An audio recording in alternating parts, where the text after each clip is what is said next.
Léopold Beaulieu, le PDG de Fonds d'Action, est un militant syndical qui se dit particulièrement comblé par son travail de financier solidaire. Jeune syndicaliste dans la région de Québec, il gravit les échelons. On le retrouve par exemple vice-président de la Fédération du commerce de la CSN. En 1971, il devient gérant fondateur de la Caisse d'économie des Travailleurs réunis de Québec, la future Caisse d'économie solidaire Desjardins. Il a 25 ans. Et comme il est demeuré syndiqué, il est élu à 30 ans trésorier de la CSN, poste qu'il conservera pendant 20 ans. Durant ce long mandat, il fera peser davantage le secteur de l'économie sociale. Ainsi, il lancera MCE Conseil, une structure indépendante conçue pour aider au maintien et à la création d'emplois. On lui doit aussi Bâtirante, un système de retraite abordable pour les syndiqués CSN qui n'en ont pas. Mais sa pièce maîtresse sera Fonds d'Action, dont il est le PDG depuis l'inauguration de 1996. D'où cette notoriété qui lui a valu de s'impliquer dans de nombreux organismes, souvent en tant que président ou vice-président, dont le CIRIEC, la Caisse solidaire et Investissement Québec.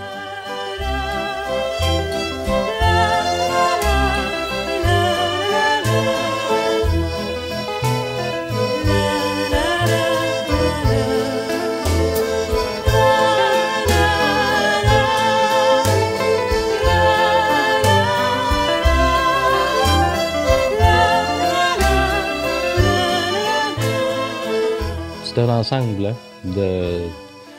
d'explications qui nous conduisent dans la vie à faire des choix.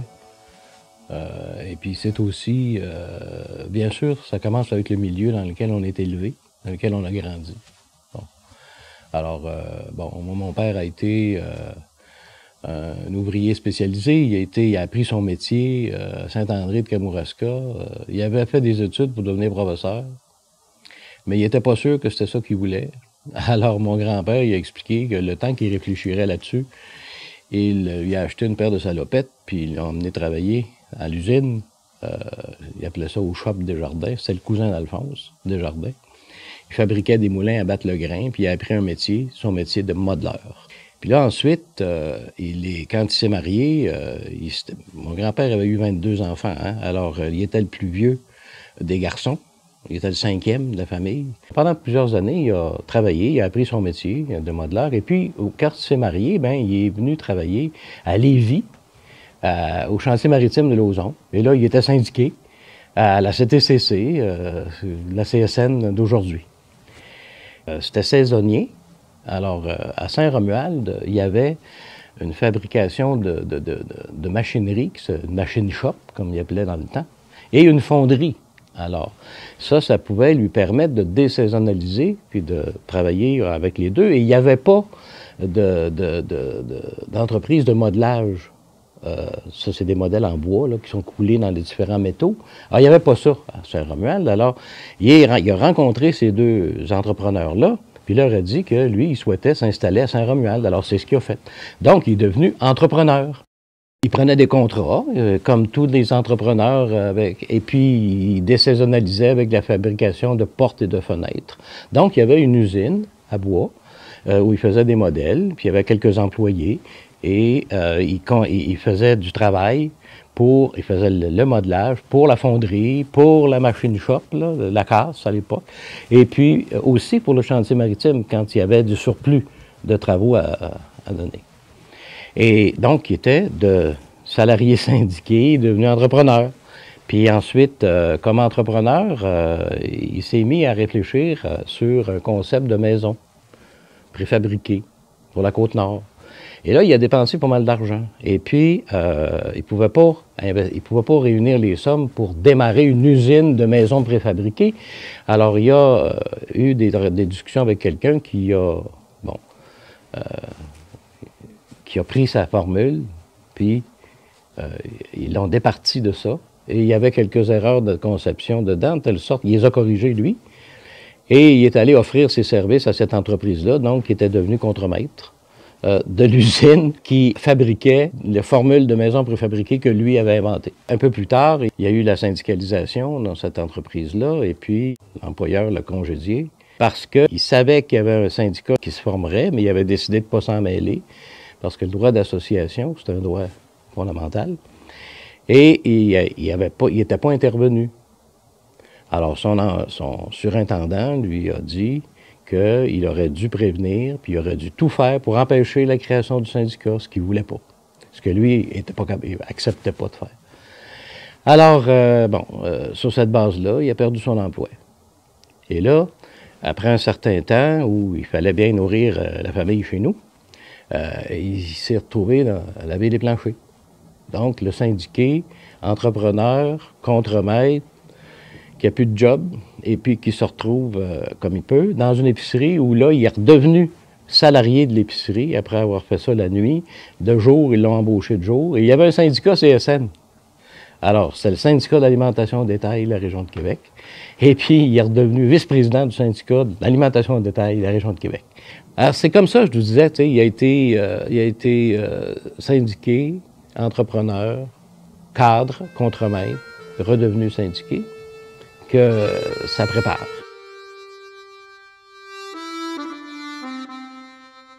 Alors, pendant ce temps-là, moi, j'ai vécu ça, là. Et j'avais, à l'époque où ça s'est produit, j'étais déjà rendu aux études, j'allais à l'école, j'avais été au Collège de Lévis, ensuite à l'Académie de Québec, où c'était à l'époque là, de la réforme de l'éducation. Moi, j'étais au classique. Alors, les années qui suivaient, ça devenait le collégial. Alors, moi, je me suis rendu en rhétorique, au classique, à l'Académie de Québec. Et il y avait aussi un mouvement associatif, c'était les commencements aussi du syndicalisme étudiant. Et puis, j'ai milité dans mon syndicat étudiant, l'association étudiante de l'Académie de Québec. On est dans la période de la Révolution tranquille. C'est la création de la Caisse de dépôt, c'est la création d'Hydro-Québec, c'est la création de toute une série d'institutions qui ont modernisé le Québec, qui l'ont mis avec une fonction publique plus indépendante. Puis à l'Académie de Québec, il y avait cette ouverture-là. Au Collège de Lévis, c'était sur les enjeux nationaux. Il y a un lieu très nationaliste. Et puis à l'Académie de Québec, c'était la démocratisation, la modernisation du Québec. Et une association étudiante qui était présente au comité de discipline. Il y avait là une approche de démocratisation. Et ma conviction, c'était que pour protéger la démocratie citoyenne, il faut une démocratisation de l'économie. Et ça passe par une démocratisation des lieux de travail. Et il y avait, en 68, les événements en France qui tournaient vers ces enjeux-là et qui portaient ces préoccupations-là.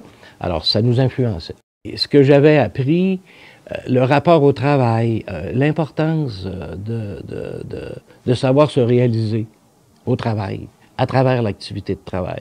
Je voulais travailler dans une entreprise qui serait soit une coopérative ou soit une mutuelle, et syndiqué, CSN.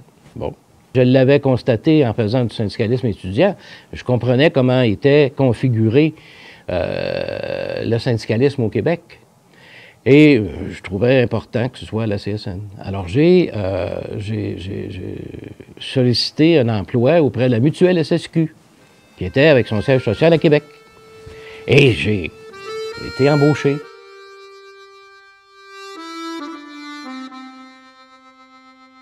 Les caisses d'économie, ça, c'est comme des caisses populaires d'usines. Alphonse Desjardins les a fondées aux États-Unis, puis sont arrivés ici avec l'industrialisation avant les années 60.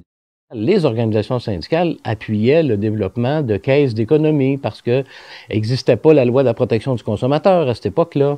Les compagnies de finances roulaient de plus belle, l'endettement des travailleurs. Alors, c'était important d'être capable d'instrumentaliser des institutions capables de répondre à ces besoins-là, à ces aspirations-là, et à partir du membership des salariés des entreprises.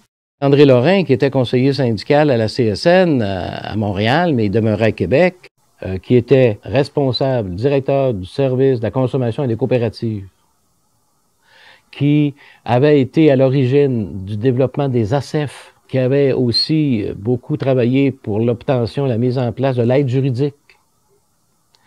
Lui, il souhaitait aller plus loin dans le développement des caisses d'économie pour faire une caisse qui soutienne, qui finance, non seulement qui donne des services individuels aux membres, mais qui soutiennent des projets, qui financent des projets collectifs.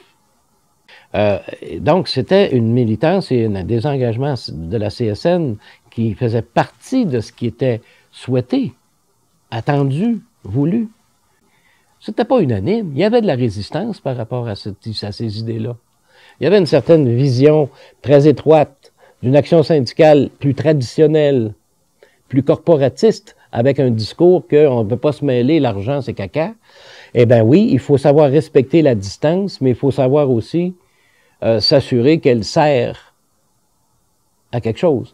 Les gens autour se sont dit, ben écoute, c'est toi qui devrais partir ça, on voudrait que ce soit toi. Je ne suis pas, ça n'a pas été un plan de carrière pour moi. J'ai répondu à une invitation pressante de démarrer cette caisse-là. André Lorrain souhaitait. J'avais été en France avec lui. On avait fait le tour de la caisse centrale de crédit coopératif. On connaissait l'existence de Mondragon dans le Pays basque. On avait vu le développement des SCOP, des Sociétés coopératives ouvrières de production. Et puis, si vous passez à la Caisse d'économie, vous allez voir des souvenirs de la Verrerie ouvrière d'Albi qui avait été fondée par Jean Jaurès. C'était cette mouvance-là à laquelle on participait. La Fédération des caisses d'économie nous a accueillis et puis on a démarré la Caisse des travailleurs, la Caisse d'économie des travailleurs réunis de Québec, qui par la suite est devenue ce qu'est aujourd'hui la Caisse d'économie solidaire Desjardins. À l'époque, la Fédération des caisses d'économie n'était pas affiliée à Desjardins. C'est venu en 1979. Mais là, à l'époque, on créait notre caisse. Et puis, avec ce projet-là, donc, le jour, on recevait les membres, le soir aussi, jeudi, vendredi soir, et puis, sur semaine, on rencontrait les assemblées syndicales pour aller chercher de l'épargne, transférer les comptes d'épargne, puis on faisait du prêt aux membres. On utilisait le pouvoir d'achat des membres ainsi regroupés pour leur fournir quelques avantages en termes de produits de consommation. Puis on se préparait à financer des projets collectifs. Je me retrouve à ce moment-là, au moment où on avait démarré la caisse, la Régie de l'assurance maladie démarrait à partir de Québec. Alors là, ils ont été chercher du personnel, des membres du syndicat, des salariés de la mutuelle SSQ. Puis là, à un moment donné, ils m'ont offert un emploi. Les anciens collègues me disaient, viens au comité de sélection, viens faire l'entrevue, au moins...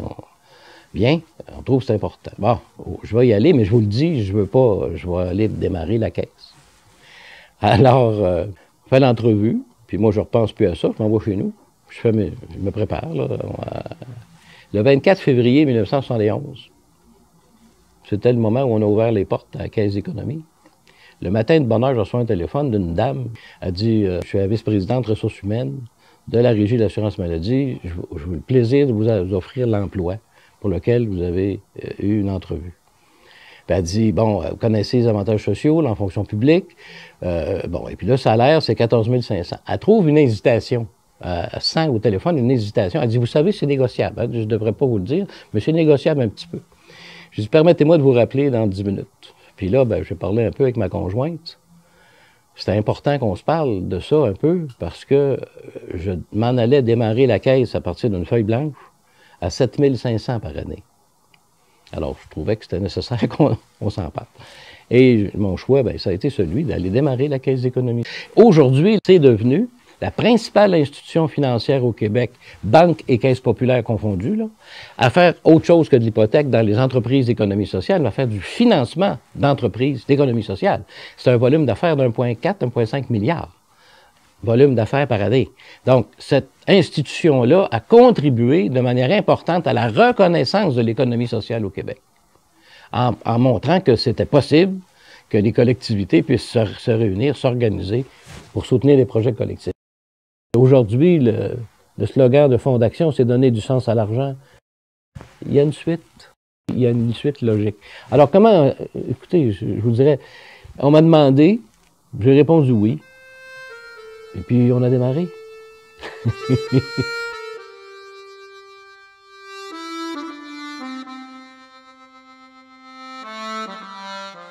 Quand j'étais à la mutuelle SSQ, je militais dans la région de Québec à la CSN et dans la Fédération du commerce. Et quand je me suis retrouvé à la Caisse d'économie, on s'est donné un syndicat des employés. Et j'étais à l'époque le délégué de la Fédération du commerce dans les instances du mouvement de la CSN. Et puis, j'étais aussi présent à Québec, au Conseil central, comme militant. Je n'avais pas de responsabilité particulière. J'allais à l'Assemblée générale du Conseil central de Québec, et puis mon père était délégué de son syndicat. Et moi aussi. À la Caisse d'économie, je portais le titre de gérant, et on avait un mode de gestion où il y avait des responsabilités qu'on laissait au conseil d'administration parce que moi, je voulais rester syndiqué. Alors, j'étais probablement le seul gérant de caisse syndiqué. Alors, j'ai été sollicité pour aller à l'exécutif de la CSN. J'avais milité dans mon syndicat à SSQ. J'avais été à la vice-présidence de la Fédération du commerce. J'avais milité dans ma région. Et puis, la Caisse d'économie avait un rayonnement à l'intérieur du mouvement comme étant quelque chose d'un peu particulier, là. Mes préoccupations aussi pour la démocratisation de l'économie, pour une responsabilité syndicale élargie. La représentation de l'intérêt des travailleurs va plus loin que l'action syndicale en entreprise. Et donc, toute la préoccupation autour du deuxième front, hein, qui avait été portée par Marcel Pepin en 1968. Alors, cette vision-là syndicale que je transportais naturellement, probablement a fait de moi un candidat qui a été intéressant par rapport à d'autres. C'est comme ça que j'ai été élu à l'exécutif de la CSN, comme représentant du syndicat des employés de la Caisse d'économie, puis constamment réélu à chaque 2 ans pendant une vingtaine d'années. Ça, c'est en 1976. Il faut voir qu'est-ce que c'était que les années 70 au Québec. Il y avait des conflits de travail, il y avait toute une mouvance pour le communautaire, pour le développement local, pour des réponses citoyennes qui passaient avec le développement d'institutions et d'organismes. Dans cette foulée-là, puis en complémentarité, voyez-vous, il y avait, la Caisse d'économie faisait du financement, du prêt. Elle n'investissait pas, elle ne fournissait pas du capital, de capitalisation, là. Elle faisait du prêt. La SDI ou la SDC, selon la période, endossait les prêts consentis à des coopératives pour le développement. Bon. La CSN, là-dedans, était très présente au développement local, au développement régional, les enjeux sectoriels et puis les politiques aussi nationales. Arrivé à l'exécutif de la CSN, moi, j'ai continué à porter ces valeurs-là. Et on m'a confié des dossiers qui concernaient ces choses-là. Je vais vous confier que 2 % de mon salaire, je suis encore membre du syndicat des employés de la Caisse.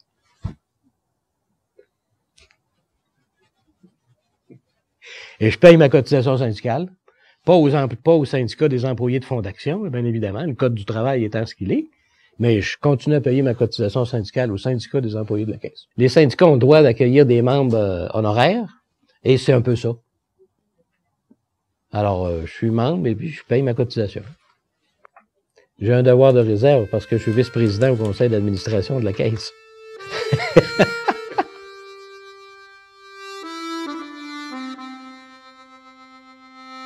Les années 80 n'ont pas été faciles. On a eu une récession très sévère qui faisait qu'il y avait des pertes d'emplois, des fermetures d'entreprises et dans certaines circonstances, les salariés avaient le sentiment qu'il y aurait plus de chances de se trouver un travail s'ils restaient ensemble et en se donnant une coopérative de travail. Mais là, c'est pas tout à fait le métier, l'expertise proprement syndicale que de savoir faire ça. Les salariés peuvent souhaiter avoir leur mot à dire sur l'organisation de leur travail, sur l'utilisation qui est faite de ce qu'ils savent faire, et puis sur son appréciation. Mais l'action syndicale n'est pas, par définition, des dirigeants d'entreprise. Alors, il fallait être capable de trouver une réponse à ça. Et la réponse à ça, ça a été de créer une boîte à distance de la CSN, mais aussi à proximité. C'est là qu'est né MCE Conseil, une boîte de consultants préoccupés par le maintien et la création d'emplois, où on y mettrait là des gens de métier, des gens qui connaissent le marketing, le développement de marché, qui connaissent la finance, qui connaissent la comptabilité, qui sont capables de travailler aussi sur tout l'appareillage juridique que ça prend, sur ce que ça prend pour accompagner la mise en place d'une entreprise. Les études préliminaires, l'accompagnement pour l'obtention du financement, et puis aussi l'accompagnement de l'entreprise, de l'organisation. Et alors, je me souviendrai toujours Monique Simard, qui était à l'exécutif de la CSN. Quand j'avais proposé de créer MCA Conseil, elle me dit, « Tu es en train de nous dire que nous, exécutifs de la CSN, centrale syndicale, on va appuyer la mise en place d'un organisme, puis on va être au conseil d'administration de cet organisme-là, dont la job, ça va être de soutenir les employeurs, coopératifs ou d'économie sociale, mais des employeurs. » Elle dit, tu trouves ça logique? C'est ça que j'ai-tu compris que c'est ça que tu veux faire? J'ai répondu, oui. Elle dit, bon, ben, OK, j'ai compris. Bon, alors, c'était ça, MCA Conseil, extrêmement utile pour faire des études de situation d'entreprise quand les syndicats s'inquiètent de la situation et des choix que l'entreprise fait.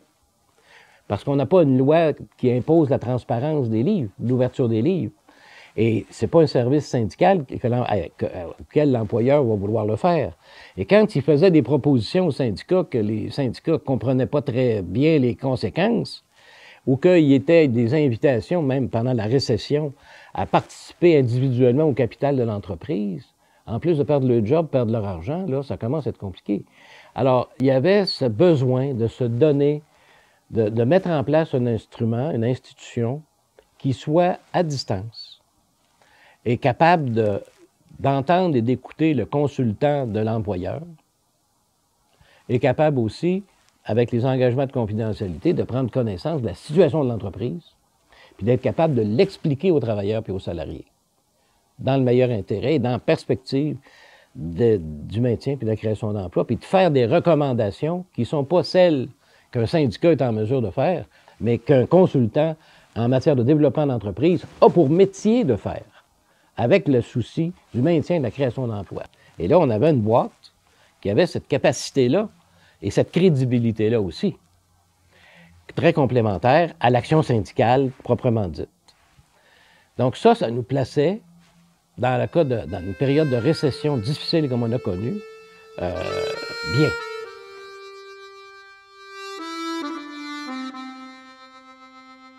J'ai une vie familiale intense. 3 filles, 3 petits-enfants, la même conjointe depuis 1968. On n'est jamais heureux tout seul. L'être humain est ainsi fait. C'est un être social et qui a besoin d'être utile. Nous sommes des animaux sociaux. Et travailler pour soi, être responsable de soi-même, oui. Travailler dans son propre intérêt seulement, ça mène nulle part. Il y a un fil conducteur et on reçoit énormément et on apprend énormément en se donnant. C'est de la liaison. Tu apportes quelque chose, puis tu en retiens quelque chose. L'essentiel, c'est de rester utile.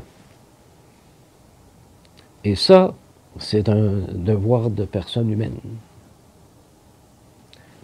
Autant et aussi longtemps qu'il est raisonnable de le faire, de l'être. Quand on a quelques convictions, on choisit d'être utile là où ça peut servir. Croire en quelque chose, avoir des idées, contribuer à quelque chose de plus grand que soi.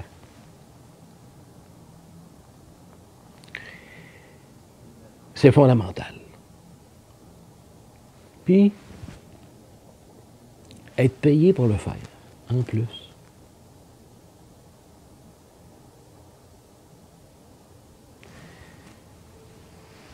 Alors, c'est un peu ça. C'est une vie citoyenne. Et c'est une cohérence dans l'engagement. C'est comme ça que je peux résumer ça. Confucius disait que si tu trouves une activité que tu aimes et où tu as une certaine utilité, tu n'auras jamais travaillé. Tu n'auras jamais eu le sentiment d'avoir travaillé.